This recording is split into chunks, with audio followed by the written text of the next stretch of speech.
आपल्या घरासाठी आकर्षक दर्जेदार sliding windows, French folding windows, WC windows बसवायच्या तर मग यासाठी नाशिक मध्ये एकमेव आणि अद्वितीय असे एकच नाव, शिवाय एंटरप्राइजेस।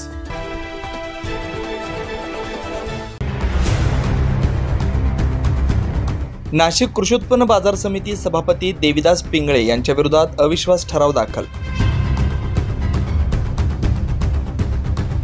नाशिक कृषी उत्पन्न बाजार समितीचे सभापती देविदास पिंगळे यांच्या विरोधात 18 पैकी 15 विद्यमान सदस्यांनी अविश्वास ठराव दाखल केलाय।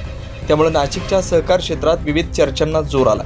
नाशिक जिल्हाधिकारी कार्यालयात 15 सदस्यांनी कडेकोट पोलीस बंदोबस्तात हा अविश्वास ठराव दाखल केल्यानं काही दिवसांपूर्वी भाजपमध्ये प्रवेश केलेले आणि नाशिक कृषी उत्पन्न बाजार समितीचे माजी सभापती शिवाजी चुंबळे यांनी ही नवी खेळी खेळली असल्याच्या चर्चा सुरू आहेत। तर सहकार संस्थेत राजकारण करू नये, संस्था उत्तम पद्धतीने चालली पाहिजे असल्याचं विद्यमान सभापती देविदास पिंगळे यांनी सांगितलं की गेले 25-30-32 वर्ष मी ती संस्था चालवतोय आणि त्या संस्थेत काही नसताना वार्षिक उत्पन्न 15 लाख असताना आज आम्ही 25 कोटी रुपये वार्षिक उत्पन्न नेले। आता प्रत्येक महिन्याचं उत्पन्न साधारण 2,05 लाख रुपये साधारण प्रत्येक महिन्याला मी उत्पन्न वाढवलेलं आहे आणि सगळ्या सुविधा त्या ठिकाणी दिलेल्या आहेत।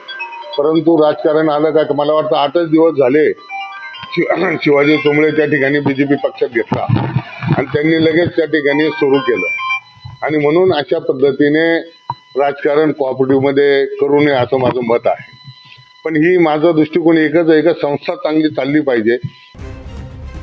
तर व्यापारी वर्ग, शेतकरी हे सर्व मेटाकुटीला आल्यानं आम्ही सर्वांनी एकमुखानं हा निर्णय घेतल्याचा असल्याचं नाशिक कृषी उत्पन्न बाजार समितीचे माजी सभापती शिवाजी चुंबळे यांनी सांगितलं। स्वतःची मनमानी करून व्यापारी मेटाकुटीस आले, शेतकरी मेटाकुटीस आलेले आणि कर्मचाऱ्यांना खूप मोठा सासुरवास आहे। म्हणजे आता हे बाकीच्या पत्रकारांना हे सगळ्या गोष्टी माहिती आहे, पण ते कर्मचारी दबावापोटी बाहेर बोलते नाही, व्यापारी बोलत नाही आणि शेतकरी आमच्यासारख्याला सांगितलं तर आम्ही त्याचं काही करू शकत नाही। सत्य बोलतो ऐकतच नाही, त्याचं म्हणजे अशा पद्धतीने वागणं असल्यामुळं सगळेच संचालकांनी ठरवलं का बा हे आपण हातात घेतलं पाहिजे आणि त्यामुळं मग त्यांच्याबरोबर असलेले सदस्य, माझ्याबरोबर असलेले सदस्य हे सगळे आले आणि एकमुखानं हा निर्णय आम्ही सगळ्यांनी घेतलेला आहे। म्हणजे नाशिक कृषी उत्पन्न बाजार समितीच्या निमित्तानं पुन्हा एकदा महायुतीतील भाजप विरुद्ध राष्ट्रवादी अजित पवार गट आमने सामने आल्याचं पाहायला मिळालंय। 9 न्यूज महाराष्ट्रासाठी प्रतिनिधी वैभव घोगे, नाशिक।